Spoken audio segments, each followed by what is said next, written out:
Welcome to the American Made and Paid Show, the home of free speech and independent thought. The big story is freedom of speech is really in trouble. The far left knows that at any time they can call for a sponsor boycott of anyone they despise. It is right here, right now, where you'll get your weekly dose of unfiltered truth. It's non-negotiable. Pre-existing conditions will be protected. This president has said this as a candidate. Insight. Very few people I know could have handled it. We can never, ever let this happen to another president again. And information that challenges the American way of life.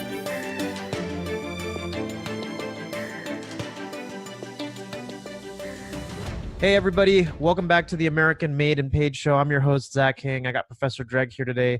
We're going to shift gears and talk about a few other things, but I want to actually let Professor Dreg kind of take the reins in the beginning here, because we're actually going to dive into the whole topic of men's rights and just the legal system as it pertains to our contemporary gynocentric society. But before we jump into that, what were your thoughts? Yeah, because I want to start off with something positive. You had an emailer regarding my comments with the reparations and everything else. And I think it's real important because we're going to talk about a sensitive topic, men's rights. So, you know, and I don't want to badmouth anybody, like especially other blacks, because I'm tribal that way. But then again, you kind of got me to change my perspective on that. So I'm not going to badmouth him because I got this sense that this dude's a Christian.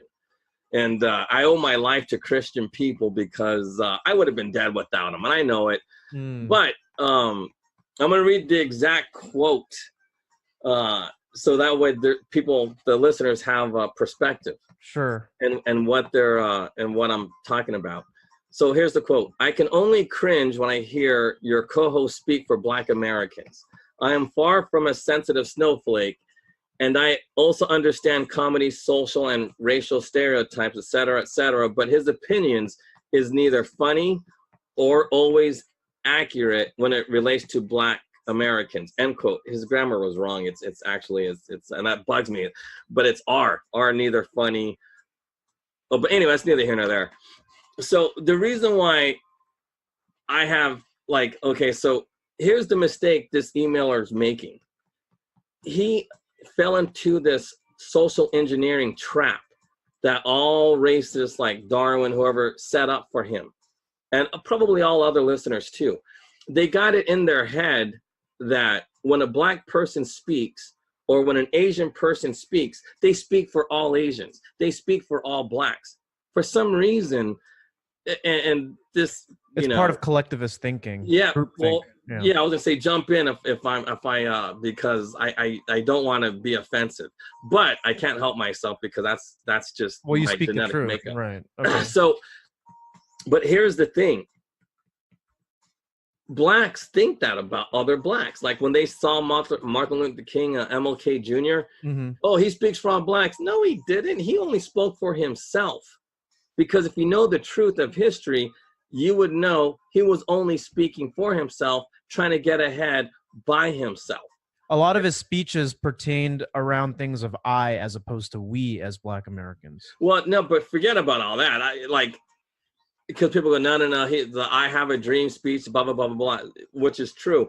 It's for all. It's like, no, the truth is this.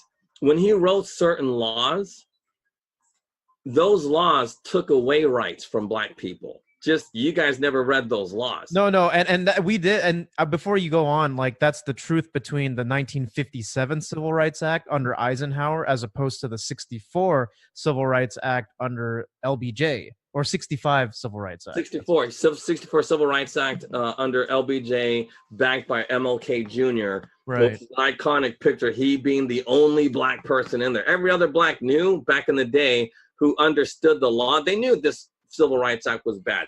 That's why Arthur Fletcher was against it, and he immediately rewrote the law and said, "Hey, look, as soon as he got Nixon's ear, he said, do this, do that, do this." And Nixon was ignorant to a lot of things, but that's neither here nor there.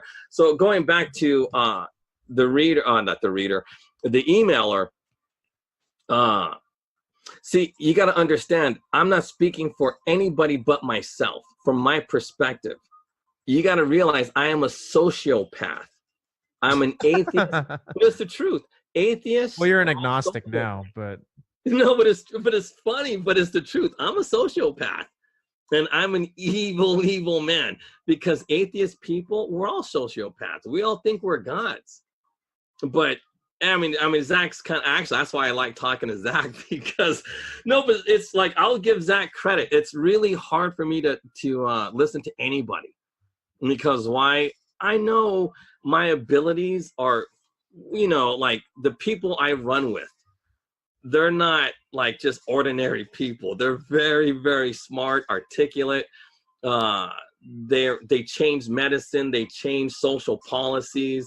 And when I say change medicine, like medicine throughout the world, it's not like, no, the stuff that we've been able to do, it's phenomenal. And like people think would be science fiction, but at the same time, my friends are quirky, like the one guy I told you about with his invention of, it's not an invention. He invented the battery, right? Sort of like a lithium ion. He just made it better. Yeah. So through one charge, he can get 5,000. Right, but before we lose the audience, what's the point with this? Yeah. So this is my point.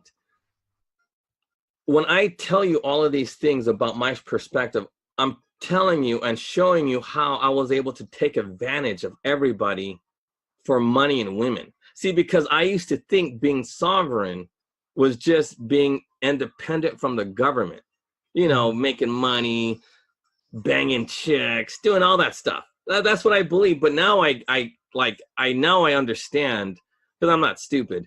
After doing the show, I realized that being sovereign can only be done if you honestly understand the philosophy of Jesus. It's a real economic thing. It's a real path to like freedom from everything. Because, when I listen to everybody, like Turning Point and all this other stuff, I listen to them and then they start talking about Jesus and I'm thinking they're absolutely wrong, because that's not how you get independence from the government or independence from that thought. The way that emailer said about, I'm speaking for all blacks and I'm a racist, and because there's more to that email when he's sure. Well, because I think that it's a very common thing with tribalism with races, right? Especially in America, where when one person of a particular race speaks out, they feel like they're talking for their entire race. That's why it's very easy for me as a Asian guy on YouTube to talk about something and people immediately say, dude, you're like the voice of like the Asian American. I'm like, no, I'm not. I'm one guy with an opinion. This is where Savage actually constantly has to say this on the air. He always says, hey, it's one man's opinion. I think Nikki Haley got fired because she didn't incite a war with Syria. Like, you know what I mean? Like, Republicans aren't going to agree with that, but he's like, it's one guy's opinion.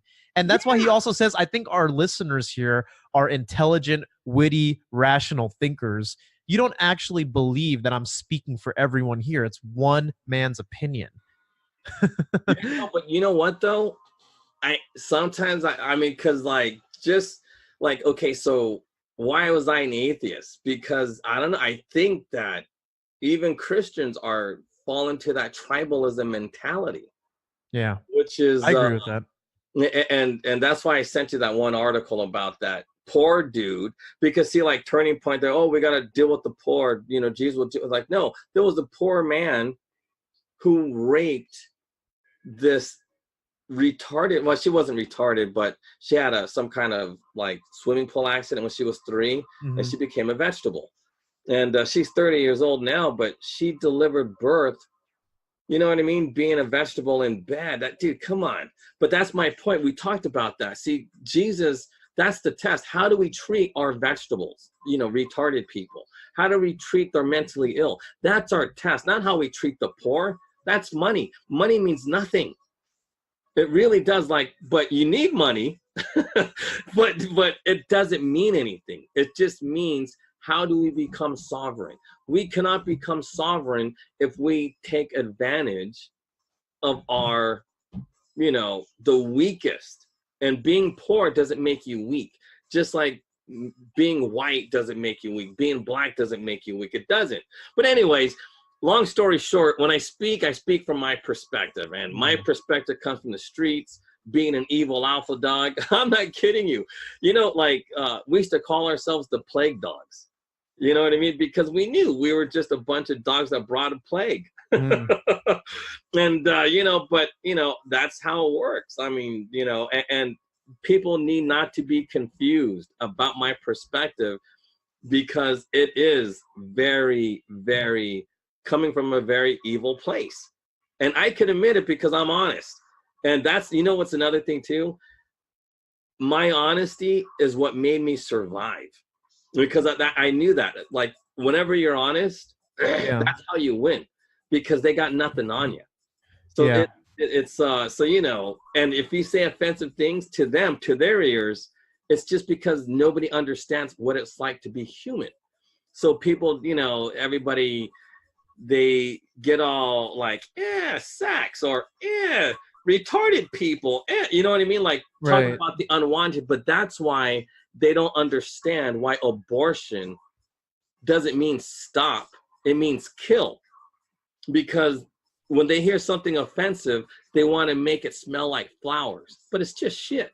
You know what I mean? And that's what it's essentially just, when you say honesty, it's not just honesty with yourself, right? Which is why you express your perspectives, but also honesty with the world around you as to what it actually is, as to what people make it out to be. That's why the interpretation and the language of it is such a big deal, because like what you just said right there, I want to touch on that, right? Abortion, even in conservative circles, people talk about it as being as stopping life from happening, when in reality you're actually eradicating life. Yep. And I'm a big believer, and we talked about this, you know, before the show. I think I figured out exactly when life starts, and I know why, but you know, it's just now we got to just work on the math and figure that out. But I am like, now more than ever, I know life starts immediately at conception. Immediately. There is no doubt about it. The science will back me. The math will back me. But, you know, the thing is, it's sad. If for all these Christian people or Jews or Muslims, anybody, it's sad that as an atheist, I know this better than them. It's the truth. It's amazing to me. It's like, how could these guys be so ignorant? Like, how? But you know what's kind of funny? And then we'll get into men's rights.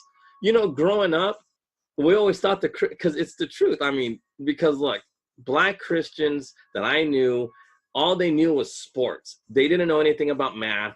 I mean, seriously, they had a hard time with fractions. And not that I disrespected any of them. Like, I'd help tutor them because they need their grades to be up. So I'd help them out. But I always thought that Christians are a little slow, because they weren't up there with math. They weren't up there with language. But, you know, they were hella cool, and I never understood why they kept praying for me, you know, or not even for me.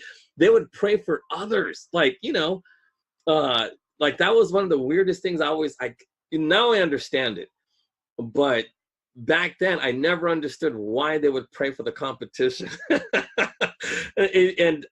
now I get it. The same way I know how conception starts at life. See, they all knew, like those Christians, like, and I call them real Christians, because they honestly understood that God already knows who's going to win.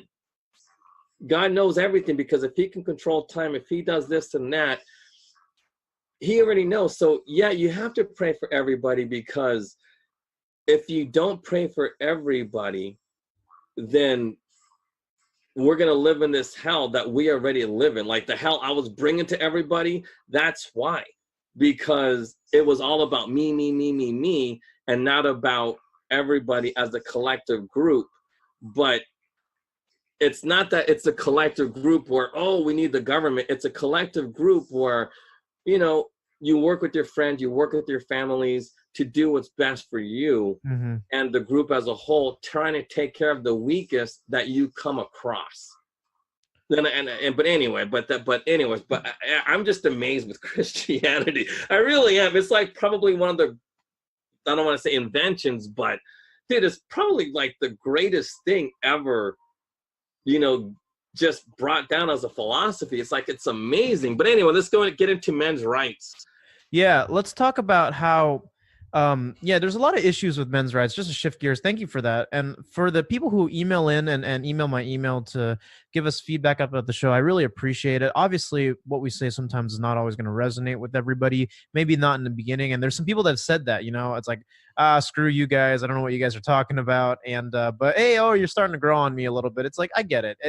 Understand that at the end of the day, hey, if you think about it, First Amendment, I mean, how do you really preserve it? You do it by exercising it as an individual. Okay. So, that's what I always want to encourage for people, is just to take it in stride if it's not something that you don't necessarily resonate with. But to jump into men's rights here, this is something that we haven't talked about extensively, but we did touch on in earlier episodes, where we live in a feminist society through and through, right? And we don't have to go into the ins and outs as to how the sexual revolution took women out of the homes, put them into jobs, birth control, yada, yada, abortion. It's all related.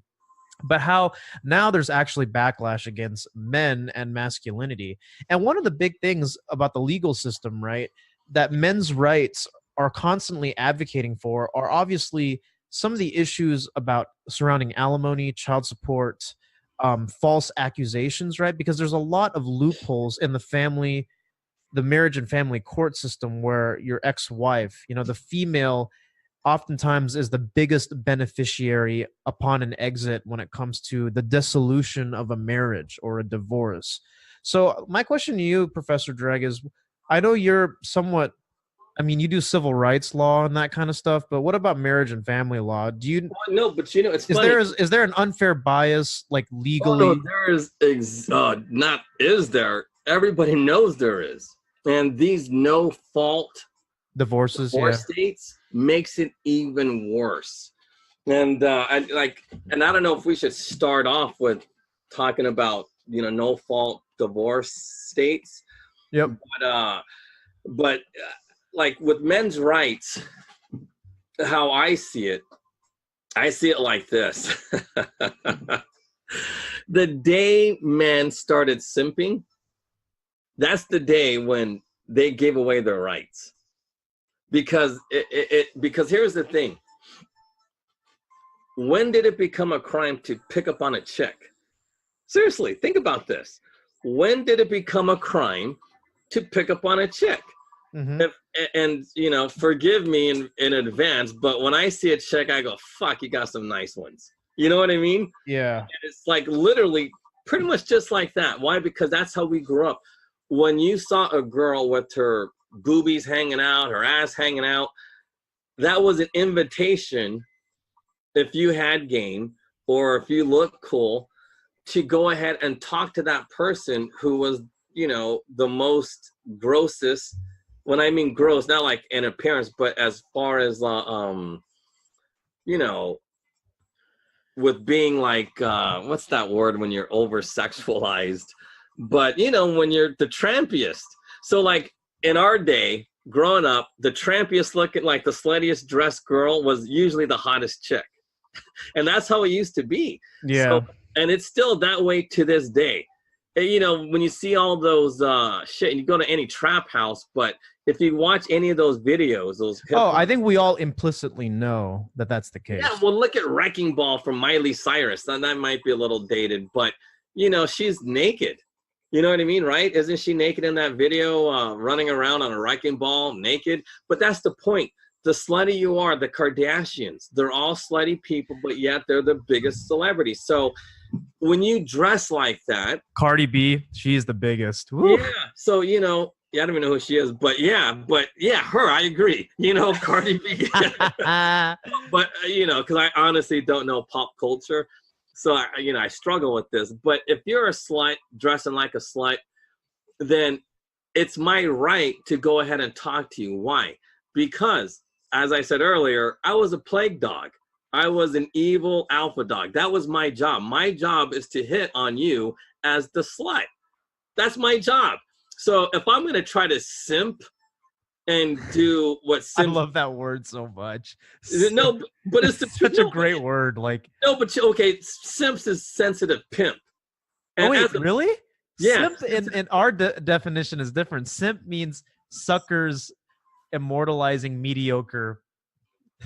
Yeah, and that's another way of saying sensitive pimp. Oh, all right. Okay, simp. Okay. Think about it, Yeah, because because you just basically you're whipped. You just kind of yeah, but you are pussy whipped. It's just how it works, and that's like the worst thing you could do as a male. You can't be pussy whipped, because eventually, when you settle down, you're gonna get whooped by them kids. you're gonna be whooped by the law. She's gonna walk out on you whenever she feels like it. Yeah, well, Jesus. And Okay, so this actually ties into something else we got to talk about in the future, which is, should women submit to their husbands? Traditionalism, dress modestly. I got a lot to say about that. I already tell you the answer is yeah. I know, but it's fun to talk about. No, but that doesn't mean they can't. But it actually does tie into men's rights, because see, these simps don't get it. Oh God, like, so okay, so you call it, whatever it was, the acronym, but it really is for sensitive pimping. See, a real pimp, they use the pimp hand, they use their shoe, right? And or the threat of that, and which is wrong. Don't get me, I'm not advocating for that, but that's just how it works, And you would know, because you come from a shit. My pimp hand was strong, and everybody knew it. But my point is, when you stop doing that, this whole Me Too movement is totally against men's rights, because the whole point of women doing what they look, a woman, the most feminist woman, unless you're some crazed lesbian, the most radicalized feminist is still going to date a guy not below her level. There is no such thing as a gigolo who gets their money based on having a good body alone. Agreed. Gigolo is a gigolo. Right. You'll never find one with a doctor, a female doctor. Well, no. You can, but that gigolo is very good in psychology. Right. But women are provisional. Hypergamy is one way we describe it. But see, here's the thing, because I believe, and I've said this even on other men's rights channels, where some people are completely checked out on marriage and family law because of how screwed up it is. I actually believe in marriage. I will say that. I think marriage without God, without a union of two people who believe in Jesus brought together, I think you're screwed, because the world, the carnal mind seeps in, and it's hard to stay faithful. Like, think about it. If you didn't have God in your marriage, you wouldn't be faithful. Or if you weren't strong, you weren't dedicated to that person, right? Because that's true. Yeah, it's true. I'm not kidding. But that is so true. Yeah. So what I'm trying to say is, if we took God out of the equation, if people want to maximize their chances at a successful marriage, they need to understand the nature of women, which is provisional. Women are provisional. They look for resources where they can get it, and that's not me being. That's just me calling a spade a spade. I'm not even going to apologize about it. That's what women do. But here's the thing, because I know people are going to say this. Oh, but Christians cheat all the time. It's like, yeah, that's true. But the point is this: the only people I've ever seen faithful, I've only known 3 faithful couples, and and they're elderly right now. So, and both of them were Christian, and the other one they were actually Buddhist, but they were of the same type of faith. You know what I mean? So it wasn't like a Buddhist with a Christian. They were both Buddhist. Correct. Both have to be in the Bible. It's called equally yoked. You know the term. I heard that expression. They say that shit all the time. Like, because it's important. It's important. You know what I thought that meant? Like being buffed. No, equally yoked, as in like when a buffalo pulls stuff across a field. No, like my teammates would always say something about, something about equally yoked, and I'm thinking, what? See, that's another thing we gotta talk about. We gotta look. Whenever they say yoked, hey, that dude's yoked. I know. Yoked is in the gym street term for but that's what I thought they were talking about. I know. But that, in the Bible. Now I get it. Oh shit, that makes sense. Yeah, equally yoked. You got to be equally yoked. 30 years later, I finally. Well, it's more than 30 years. I figured it out. What you told me, but either way, you know what I mean? Yeah. Oh crap, that was Jesus. See, that's why I hate this show, because I don't like to be thrown off my game. You're learning something new by talking to me. That's how it works. You learn. I know, but that's actually pretty badass when you really think. But anyways, okay, see, you threw me off. Anyway, so going back to now this equally Because yoked. you talked to me a long time ago about the counselor, right? And it's like, dude, your partner, you got to build something with them, but you need to have a united foundation of like faith, and they kind of have to be like you. Like they have to share the same And you know values. what? She was like me growing up. Yeah, she's street. She's ghetto. Yeah, she was hella street, and that's the hella street lawyer. But that's neither here nor there. Going back to, because dude, I'm telling you now, like I hate learning something new because then I'll be focused, like just, you know what I mean? It's like crap. So I'm trying not to focus on the whole equally yoked thing because now it's changing my perspective like instantly, super quick. So now I want to rethink a lot. I think but when I said equally yoked, it's just it makes sense now, but it's no different from what you just talked about. You said you knew a couple of couples who shared their faith. It has to be like Christian. That. Yeah, it has to be like. And the other one was Buddhist. But my point is, no, but see, because whenever I learned, like, it's just amazing how they knew this in the Bible, dude. It's like, it's amazing. It's like, and it just, okay, so this is why I'm always getting thrown off with the Bible, because it's amazing how they like, because, growing up, like, who I really liked as a philosopher or a psychologist was Maslow and Pavlov, like, and those are my idols. And I'm thinking, those fucking dudes stole it from the Bible. Like, now I'm learning that these dudes were thieves. You know what I mean? And I'm thinking, man, I was a sucker. You know what I mean? It's like, fuck. But it pisses me off because I'm thinking this whole time we were taught all these things, but this stuff's already in the Bible. Yeah. I mean, I always thought the Bible was just like a literature, like reading Shakespeare. So that's why I read it, because I thought, I'm going to get me some good fictional story so I can write my own good best-selling fictional story. And it turns out it's nothing but science and real, man. But anyway, it's neither here nor there. But it throws me off because it's like, crap, this is like, oh my God. And then I'm thinking, I'm going to hell. Like, I'm going to burn forever. But but it happens, I guess. I mean, you get used to it, I guess, after a while, the heat. But whatever. But see, that's important because marriage and family law is basically putting into place boundaries for the carnal mind, because it's the absence of, because think about it, right? It's set up from the perspective of collateral. It's not set up in the perspective of necessarily what the meaning of marriage means. What it's more like is a business agreement. Right? Yeah, so might as well just call it for what it is, because you wouldn't have misandry, right? Contemporary misandry with alimony payments, child support. And dude, we got to get into that because I know so many men who've been. So let's jump into. Let me go back to this whole simping thing. As soon as it became, but see, because here's like what you're talking about is what should be, but we have to talk about what actually is. Okay. So what we actually have, especially in liberal areas, progressive areas. We have a whole bunch of, because, okay, let me start off with saying, we do. When Trump said you got to grab him by the pussy, that's not real offensive. That's actually, Because the important thing is not what he said. It's what he says after. He says, grab him by the pee. And the truth is, when you're famous and rich, they let you. That's the important thing that people seem to leave out. And you see, this is the language thing again. It's like, and they let you. He didn't say grab him by the. I'll say something else. You don't have to be rich and famous for them to let you do that. Right, but his point was, I'm rich and famous, so they let me do it. So and he says anybody. I can do that with anybody. It doesn't matter who you are; they'll let you do it. If that's not his fault. But the thing is, but I know a lot of the 3 female listeners. I don't know, but you probably have a lot of female listeners. No, there's a lot. I think it's about 30% my audience. Okay, so but here's the thing with, I don't want to offend the ladies, but the thing is, it's the truth.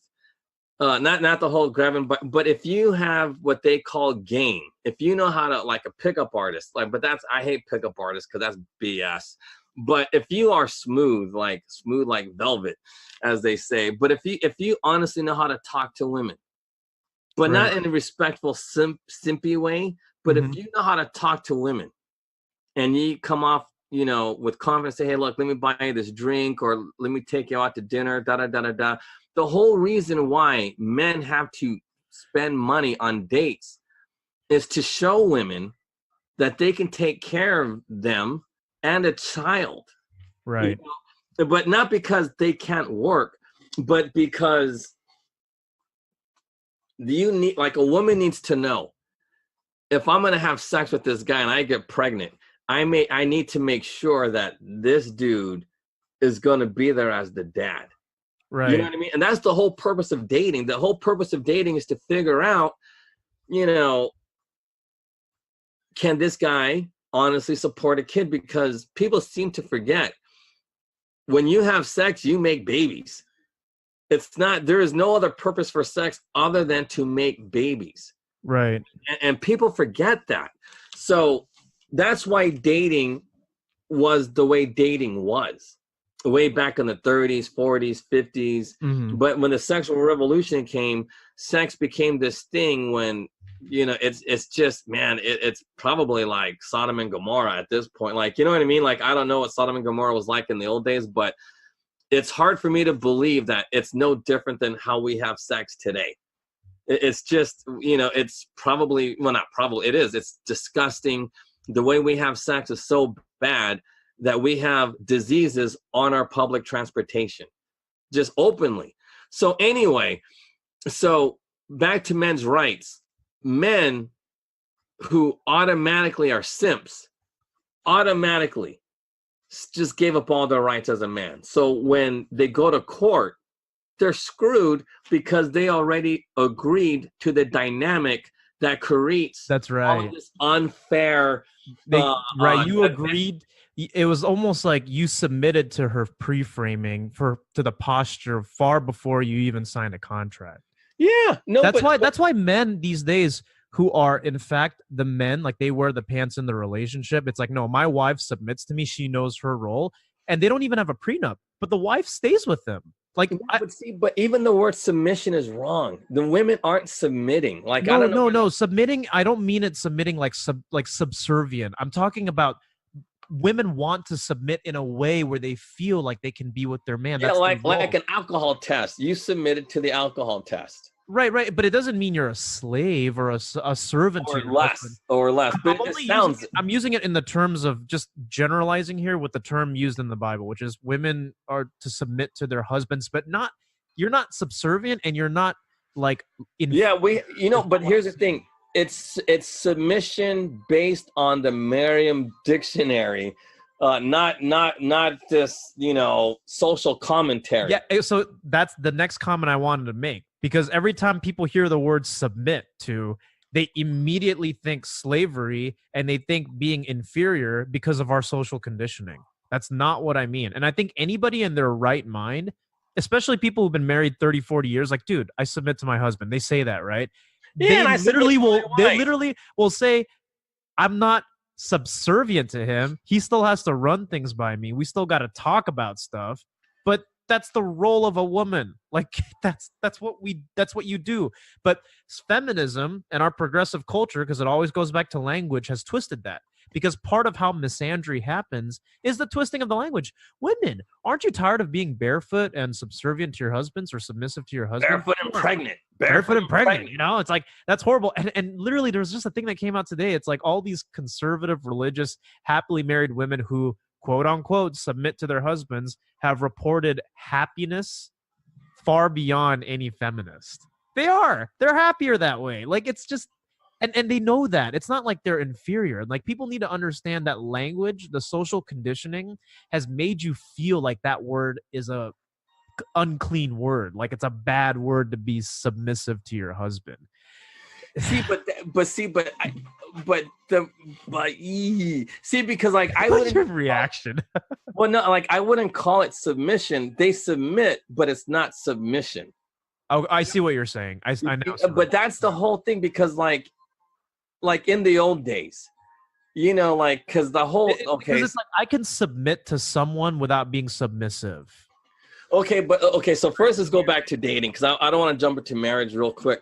So because there's a lot of legal ramifications with dating now. So and this is the thing. No, but like, I'm not kidding. There's legal ramifications with just working within close proximity to the opposite sex. So I'm not kidding you. By today's legal standards, I am a rapist. I'm a rapist because why? I banged many broads who were drunk. Not passed out drunk where they were asleep, but they were legally drunk. Like drunk where they're driving home but drunk. by today's standards, that's considered non-consensual. That is rape. According, like today's legal standard, that is rape because in theory, if you can't drive drunk because you don't know, you cannot consent. You cannot. Yeah, but that's such BS. Because every drunk person I know is totally aware of what they're doing. That's why most drunk drivers make it home safe.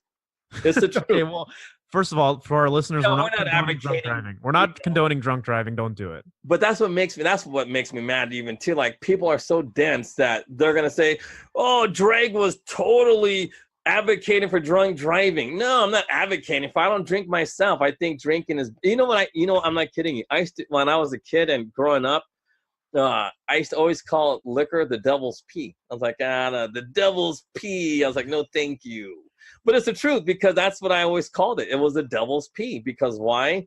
It messes with your head. I know. Look, alcohol messes with your head. That's the why we have alcohol.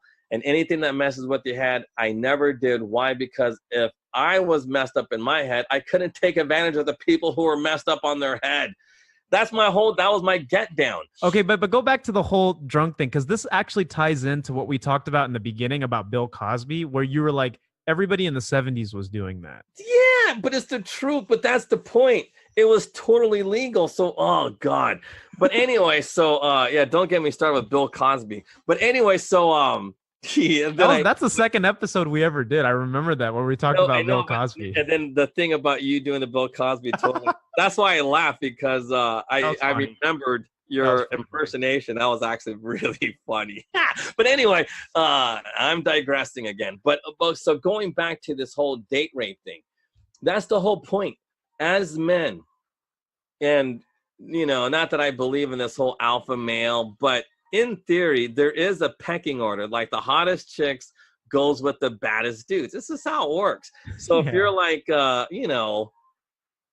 if you're like, I don't want to say, but like, let's say, because I don't want to use the word nerdy, but if you are like, just like a bad type of a nerd, like the worst of the worst, like nerdy type of guy, then you should be with the chick with no curves. This is how it works. Because, the more aggressive guy is going to get with the chick with the big ass and the big boobs. And it just, as Trump says it, grab them by the what. But it's not literal. It's just you go after them. You show your like, hey, look, I'm this, I'm that. This is what I got. That like you're peacocking. That's a term we used to use. Yeah. You're presenting your best foot forward in a way that's going to be the most favorable. Well, there you go. So, and that's the thing. And God, that's why I love being so smart because I looked very ghetto. But when women heard me, they're like, "Oh my God, you're so, you sound white." No, but that was like the thing. Everybody used to say that crap. Oh, you sound. I know. I said it too. I was like, "Wait, you're a black dude?" No, but you want to know what's funny? Because here's the thing. As soon as they said that, I'm like, oh, I am banging you tonight because, no, but it's the truth because it's just one of those things because the knock on black men is that they can never get a job. They can never make money. But when they saw me and when they heard me, they go, oh, this fucker can make money because he speaks like a white guy. So he's going to get a white guy's job. You know what I mean? So, exactly. But anyway. So, not to mention the unfortunate, and this is where the stereotypes come in, where the sexualization of black men, like a lot of these white women, like they just want it, but it had nothing to do with race, but every woman wants it, but that in my mind, but okay, so I'm trying to stop thinking that way, but anyway, so I know we're acting like savages here, but go ahead. No, but it's the truth though, but this is how they took away your rights. Because when everybody was thinking savagely, as soon as you got with that girl, things honestly changed because you saw them as a real human being. Because initially, when you don't know somebody, of course you're not going to see him as a human. You see him as somebody outside your tribe. You only care about you and your boys or, people in your little clique. Yeah. As we say, the plague dog. So I only cared about 5 or 6 dudes. Everybody else was an outsider. And that's the whole thing, like, because a lot of people confuse xenophobia with racism. Xenophobe literally means literally means to just fear something that is different or foreign, not immigrants or anything that's foreign. That's the real definition of xenophobe. So I was a xenophobe.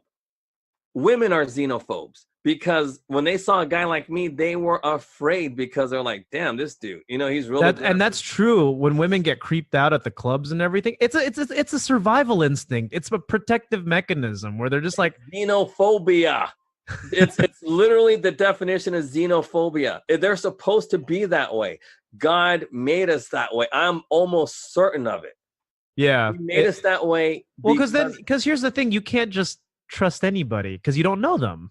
Yeah. No, but I hate to get biblical because this has nothing to do with the topic, but the reason why God made us xenophobic is so that we could have trouble and strife.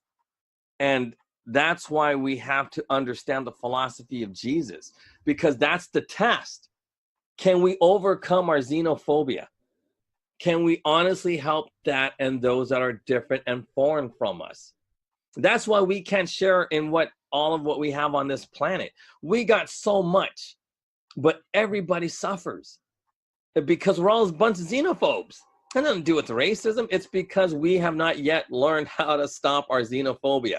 So anyway, on that note, our xenophobia made these laws possible because they have taught women to be afraid of men, even though they need men and they want men because their biological clock is ticking.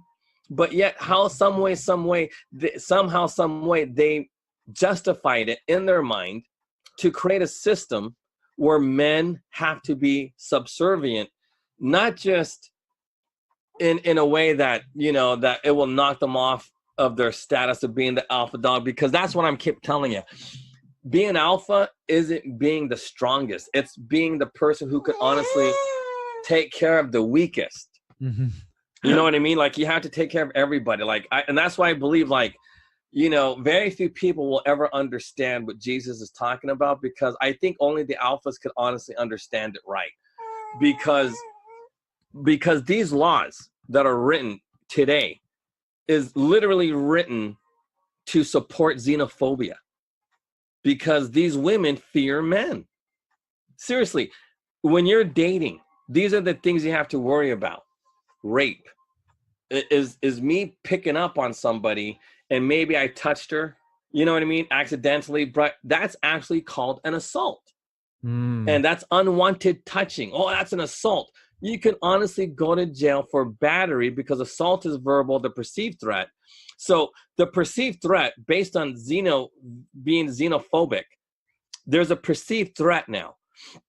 And now I'm going to break down the law. So an assault is the perceived threat that somebody gives you. So if I'm a man and I go like this, oh man, hold on one second.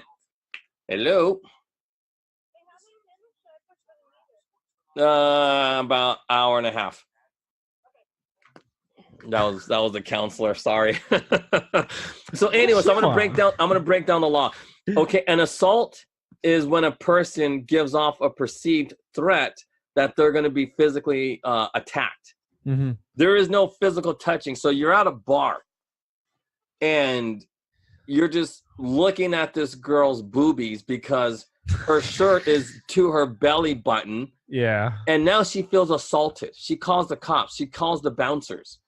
Oh, hey, and the security guards beat your ass because now this girl feels threatened or whatever, or disrespected. Mm-hmm. But she's the one that literally wore that shirt or wore that tight dress. And a lot of the female listeners are like, well, but I like to feel pretty. It's like, yeah, but guess what? You can't judge. You can't. Okay, if you're okay, so what's the intention of looking like that? You want to not attract any attention whatsoever? Like, no, but that's the point. Yeah, you want to look a certain way for what? Attract a man. No, they'll say, so other women can say positive things about me. Why? You women hate each other. That's right. They're competing. Yeah, no, but it's the truth. It's the truth. Yeah, no, because how many? Oh God, I've never seen women. Very few women like men, like I have friends that I've had since kindergarten because that's what men do. Men are like that. We don't have like a boatload of friends. Yeah. So we have like acquaintances, stuff like that, but our friends are our friends for life. And that's how men are. Yeah. Or they start friendships like I'll probably be Zach's friend for like until the day I die. Yeah. That's probably how it's going to be because that's what men do. And even if you don't talk for a while, you're still bros. Like I got guys I've known for years, right? For decades. And it's just like, even if I don't talk to him for a few months, it's like I got him. Like if he needed my help to go bury a body, it's like, dude, I would be there for him. That no, really, that's how it works. That's what men do. Like it's like if he killed somebody, which I don't condone, it's like, dude, I need your help. You got to help me dig this grave and bury the body. I would probably help him out. No, I swear to God, this actually happened to me. My friend Freak, right? Because there was myself, Freak, and Echo. And anyway, so I haven't heard from Freak in about 10 years. And all of a sudden he calls me out of the blue and he goes, because they used to call me Gigs. And then he goes, Gigs, I need your help. I was like, look, dude, just don't say shit. Just drop the body to my house. I'll take care of it. And I was like, just don't even say anything. Just don't tell me. I said, don't even call me on this number. Just, blah, blah, blah, blah, blah. And I made all these plans. So I just told him what to do. And then he started slapping. I was like, no, man. That's nothing. That bad. I just need to use your address. I'm like, all right, cool. But that's how guys are. Like, that's how guys are. Yeah. Somebody, because look, is it right to bury a body? Well, fuck, the guy's already dead. And, I'm not the judge. And that's the thing. It's like, I honestly believe we are not. That's why I'm against prisons and stuff like that. Because like, I honestly know I am not to judge another man or a woman. I do not judge anybody. That's not my place. And if I did something wrong, shit, man, like, well, I already know, like in my heart, I know it's wrong. So I already know I'm going to hell. This is how it works. I already know. So I don't judge because I know I'm going to hell. So I don't care. I'm not going to judge anybody. But on that note, let's go back into like the law. So because men are simps, they automatically agree to the fact that an assault is looking at a woman's breasts or looking at her camel toe or looking at her dress to figure out if she has underwear or not. We already agreed to that. So when we get charged with assault on a female, we already plead guilty or no contest, which is the same as guilt. And that's wrong. So think about that. If in our dating, we already agreed, if we're looking at a woman, that's an assault, what are you going to do when you're married? Well, you already agreed that if there's a divorce, and most likely there will be because men don't know how to control themselves.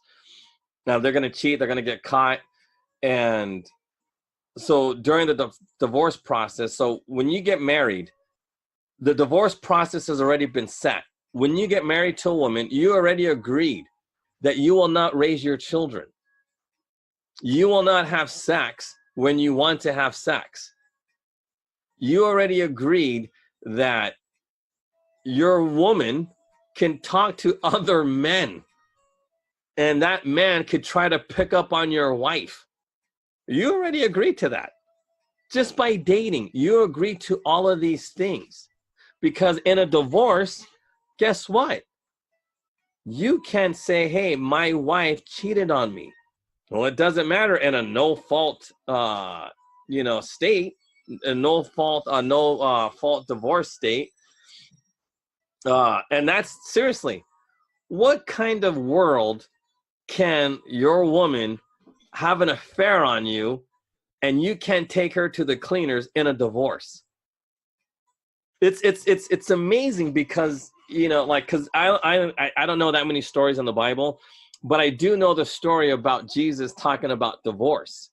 In the old days, it was the men were always cheating. They had dirty thoughts and they were always accusing women of the same thing. So they always wanted divorces because they wanted to fool around and whatnot. But now it's the opposite. Women are the ones who are being dirty, who are, cheating, not being faithful to their men, and the men just got to take it. They literally take it. I'm not kidding you. I'm not proud of this, but if I swear to God, if I caught, the counselor doing so, I'd probably literally kill her with my bare hands. I would not stop myself. I know I couldn't, because, dude, I would piss me off. I would grab both of them and start pounding their heads together. You know what I mean? The man and the woman. That's how I would react. And, should I act that way?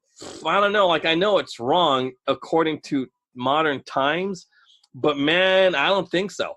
My gut tells me I have the right to stomp both of them, because you know what I mean? It's how are you going to have my kids and then destroy my family? Yeah.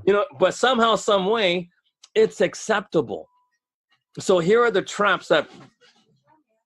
So here's the thing. You had to look around for a second. No, because I heard counselor was saying that something. Was hilarious. But no, because she got a phone call. But anyway, I know it's kind of crazy because people in the practice can hear our conversations, and they're like, "What the hell are they going on in this law office?" But anyway, wait, you're in a law office? Have you always been in a law office this whole time? Yeah, pretty much. What? Yeah, anyway, we'll talk about that. What? I thought this was your house. No, but yeah, we'll talk about that. Anyway, so long story short, when men give up their dating habits, this is what created all of these laws. This was the justification for these laws. Every law has a rationale behind it. So and people have to understand this about the law. The law isn't just some random things. These are things written by the people we vote for because there's a need for it. Which is why I know yesterday I said I'm not going to read the Bible anymore, but I think I want to, because I want to understand the rationale behind what Jesus was saying. Because it's real important, because see, here's the thing. And this goes back to the Constitution. The Constitution clearly says freedom of religion, right? First Amendment. Mm-hmm. But I still believe that everything was still written on the basis of Christianity. Although you're not supposed to be discriminated against for being a Muslim, a Buddhist, a Hindu, or some other type of crazy religion. And the reason why I say crazy religion, because I honestly believe because look, all religions are crazy. But Christianity is the only one that makes sense. Everything else is just, that's why there's atheists, because nothing makes sense. But Christianity is so complex. It's not easy. I don't know how you got, and it goes back to my teammates. They were so stupid, but yet they believed in something so complex. It was amazing to me. How did they have that ability? You know what I mean? And Yeah. it's just a weird thing, but you're smart, so I could respect your intelligence and your ability to understand Christianity. But other people, they weren't smart. And so I thought they were idiots for believing in something blindly, but I guess that's a blessing. You know what I mean? So, but anyway, let's go back to the First Amendment.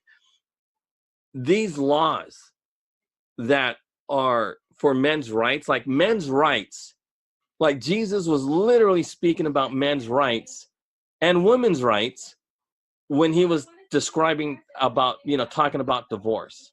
And it's real complex. And I don't know enough about the Bible or that the pre and after that little verse that I know to speak about it intelligently. But I do know this. The way we date gave all the rationale for every single anti-male law.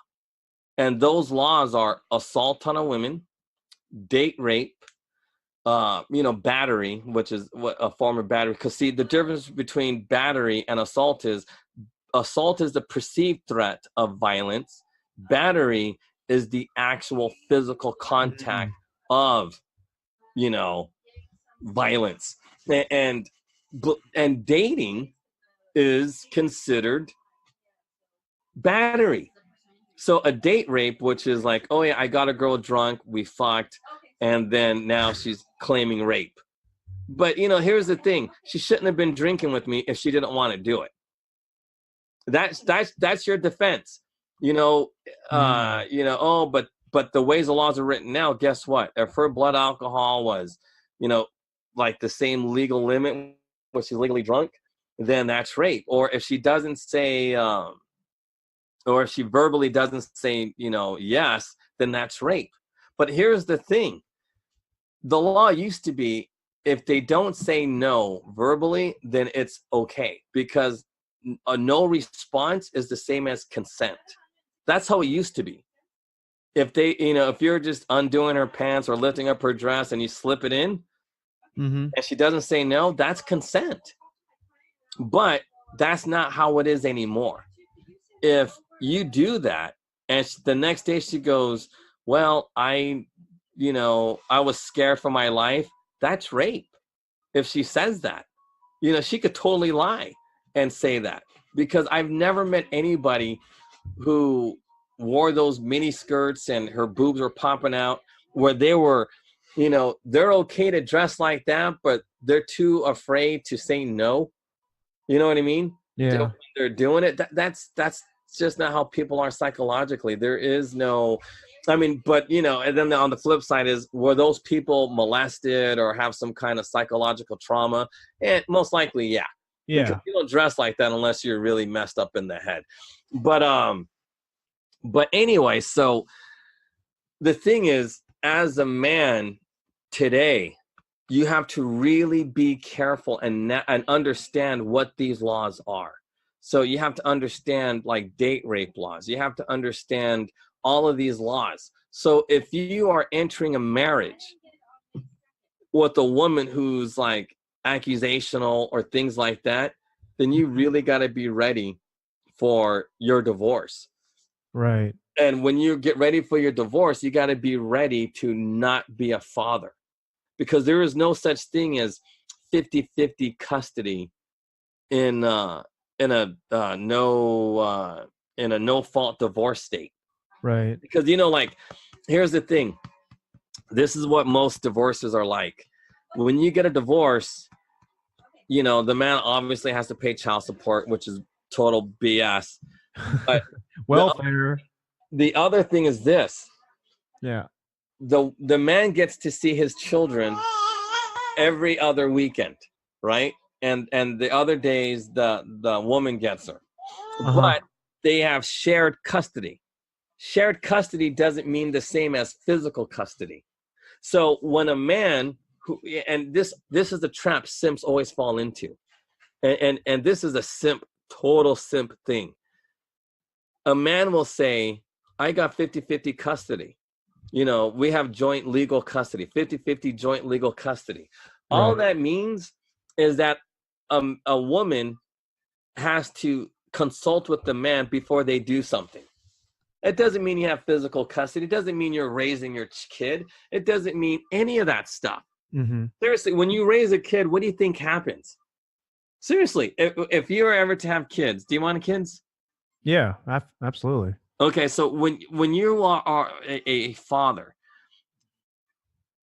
how are you going to raise your kids?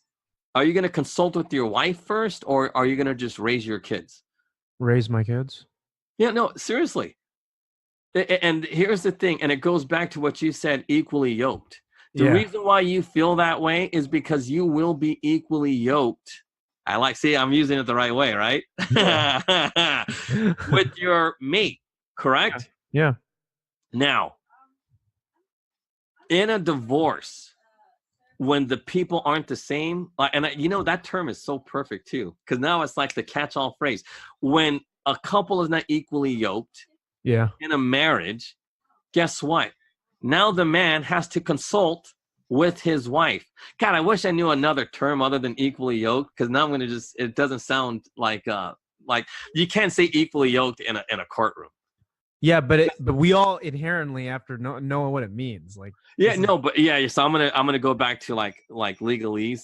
So basically, when the man and the woman have two different backgrounds, whether it's cultural, ethnic, or religious backgrounds, the man always has to consult and make sure that he's doing the right thing with his own child. And that's what simping does. See, simping is the mechanism to get men not to be a father to their children. See, now, I hate to say this, but on the streets, we're all ghetto. So we're all quote unquote equally yoked. It doesn't matter what your race is. We're all trashy. So I'm going to discipline my kid the way I do. I'm not going to talk to my woman or my wife or nothing like that. Why? Because she already knows the get down already. So here's the thing. In a divorce, most likely I will get custody. Why? Because that my woman is trash. That's why we're getting divorced. She knows I'm better than her. So I'm going to take my kid and I'm going to raise my kid. But that's on the streets. Right. So in the streets, nobody really cares. But in this simp society, men will always lose their rights because they automatically say that they are less than their women, even though they're the providers, even though they're the ones. And I know times have changed, because here's the thing. Women, like, I'll use the counselor as an example. She's an attorney. She's a doctor. Right. So why do I still believe that I should raise the baby? Well, if we ever got divorced, I believe I should have my child, because the father needs to discipline the children. That is the father's role. The mother's role is to be, all that mushy stuff that women do with kids. You know what I mean? Make them cute and be loving and things like that. See, now the man's role in a child's life is to provide that sense of security and that everything will be the same, like continuity. That's what fathers do. And with continuity comes the heavy hand. That's a man's job, not the woman's job. Shit, whenever, and I'm not kidding you, this is like, whenever you see a woman discipline kids, oh man, like I've never seen a man go get the switch. You know what I mean? And just spank the crap out of kids. Never seen that. I mean, I've seen it, like they'd get their belt or something like that. But let me clarify.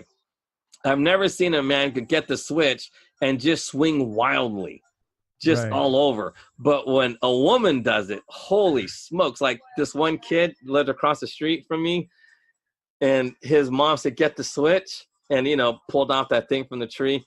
And man, because he was black, and you could see the red from his neck, from his back, his legs. Man. You know what I mean? Yeah. It's all over his body, because that woman was swinging wildly.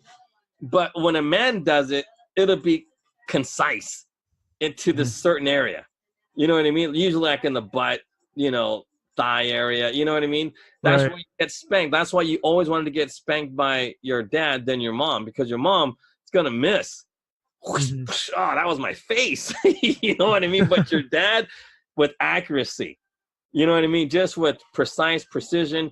And usually one hit is all it took. I remember this one kid, he was a gangbanger, and he said, F you to my dad. Yeah. My dad just smacked him right across the face, and that was it. It's all it took. One hit. All it took, right? Yeah. But that's the man's role. The man's role is to provide that discipline. But yet somehow, some way, these laws allow the women to be the disciplinarian and not the men. The men are always like, oh, I let these women do whatever. Hollywood, same thing. You see these movies, everybody's making fun of the man. And nobody respects the man. Even in Tim Allen. Tim Allen is supposed to be like a conservative Christian, right guy. But even in his show, the women don't respect the men. Not really. You know what I mean? And but then again, it's comedy, so it's not like.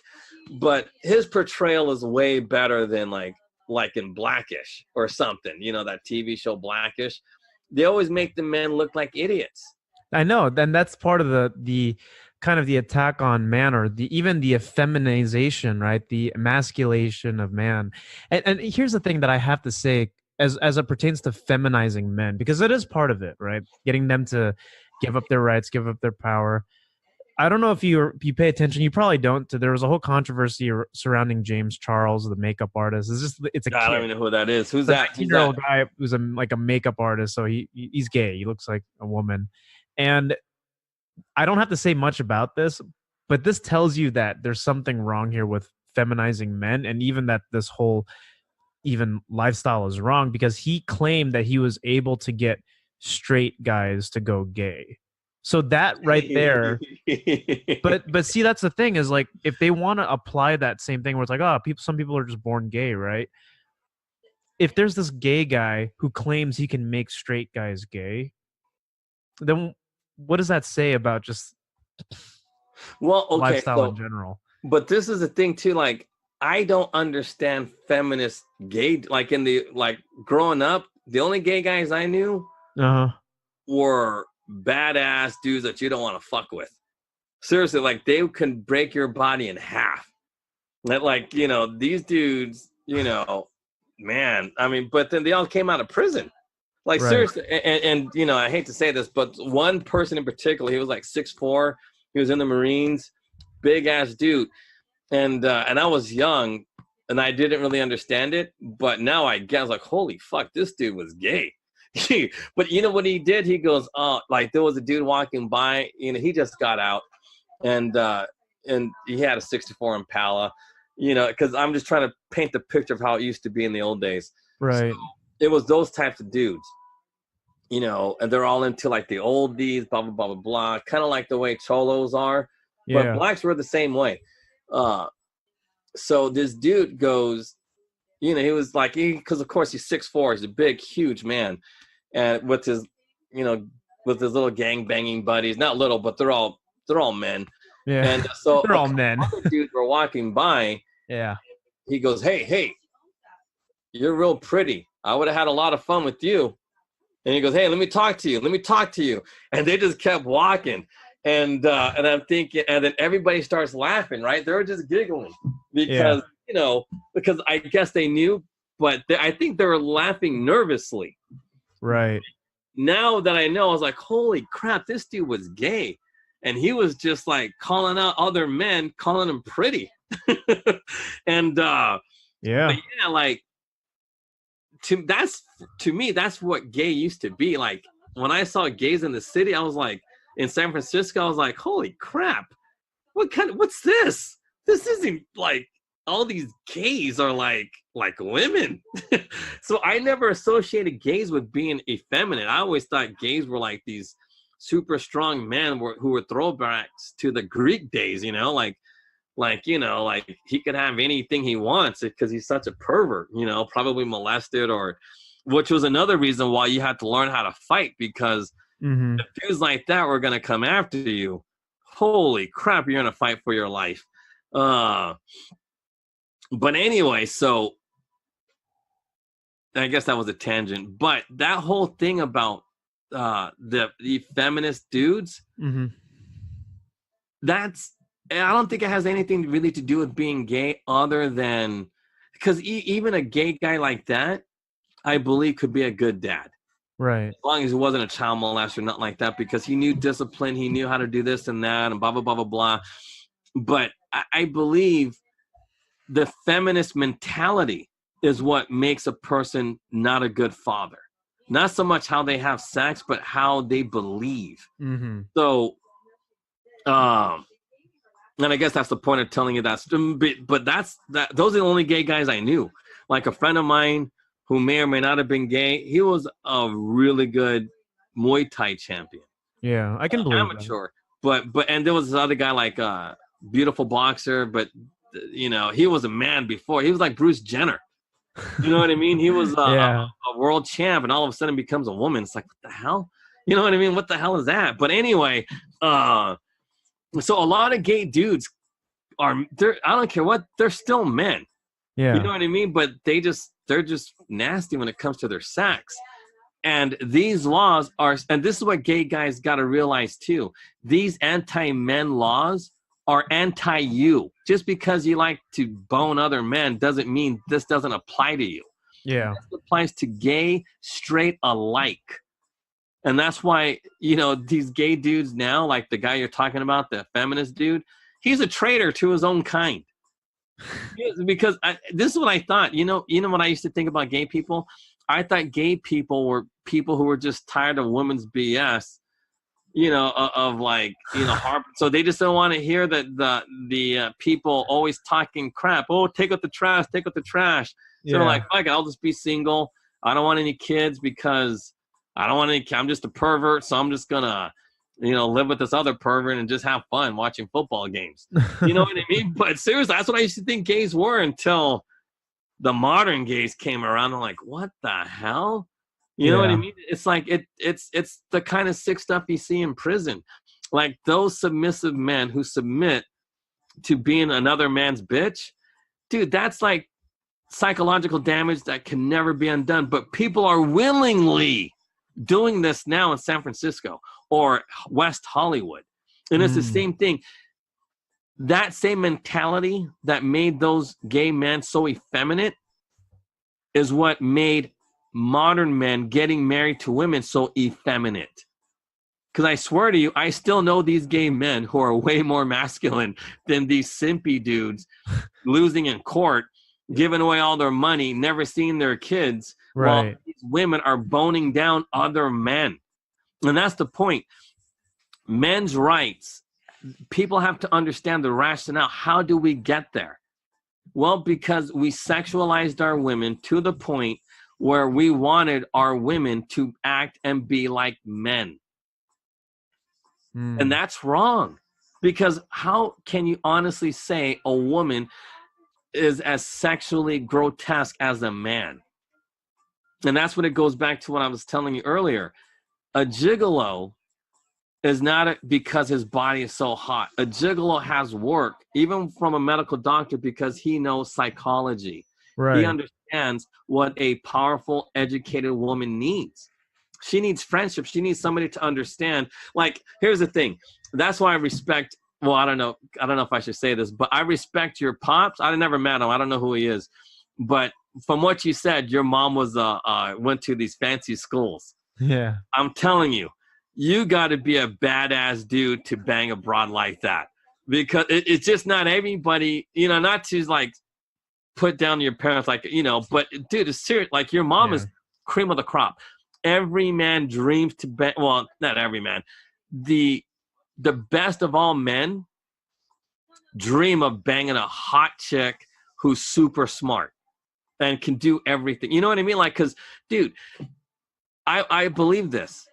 See, men's rights, this anti-male laws like no-fault divorce laws, these laws are meant to keep men down. Right. They are meant to keep man and woman separated, even in union. Even when they're married, these laws... They're not one, yeah. They're not. They're two individuals doing two different things. See, but in marriage, you are supposed to build something together, just like your friends, your boys. Yeah. When you're with your friends, you know who your friends are because they help you build something. You know what I mean? That's why I know we're going to be friends, because we're building something. Yeah. And that's how I judge my friends. If you can't help me build something, fuck you. But you're right about that, because I don't have many close friends that stick it out with me unless they're like me and they want to build. You know what I mean? Because sometimes as far as, because I've been, growing up out of adolescent years, sometimes you're unequally yoked with your friends too, because you outpace them. Perhaps your interests are different. You want to build, they don't want to. Some people don't want to. Some people just want to stay as they are, and that's cool too. But it just means that I'm going to go do something else and find like-minded individuals who want to push. But that's why they're simps. See, those types of dudes are the ones we call simps. I'm not kidding. You literally just described how simps become simps because they're too lazy to build anything. So they automatically, they become sponges to these women who dictate to them. Well, that's the problem is with a lot of these men, a lot of their identity is forged in a woman. Like they got to be in a relationship all the time. They got to have a girlfriend. Which is weird. I don't yeah, well, see, that's why I'm changing I honestly used to think we were all somewhat similar and people are like, yeah, we're not equal. We are not equal. We are not equal. But I used to think well, if you're not retarded or mentally ill, well, then we are all the same. No, there's even with smart people, we're not equal. We are not the same. Cool. Man, but those guys just trip me out because I don't get it. Do you have any like final thoughts before we wrap this up for today's episode? Oh, well, yeah. Oh man, time flies. Yeah, dude, I just barely stared with these laws. But anyway, I know, but we got to jump into it next time. So we'll make them. But here's the thing, honestly. These anti-male laws, and men honestly have to understand the rationale behind these laws in order to not fall victim of these anti-male laws, like a no-fault divorce state. Mm-hmm. People have to understand that. Right. And hopefully, if we didn't articulate it well enough, just send the emails and I could probably address it, more clear, because you guys got to forgive me. I am learning, when Zach throws Bible stuff at me and then I learn something, it messes up my whole day. Because it makes me think, and then I get these weird dreams, and you know what I mean? It's it fucks with me all the time. And it's God. Thank God. No, I pray for you. God's trying to speak to you. You just got to be open to it. I'm serious. I'm not crazy. I'm the most closed person on the planet. Well, you know what? That's how I survived. I survived by keeping my knit really close. Yeah, but this is God we're talking about, not man. So anyways, guys, thanks for listening. Hope you guys have a wonderful weekend. We will pick up on men's rights and government and politics and reproductive rights, whatever you want to call it, next week. So y'all take care now.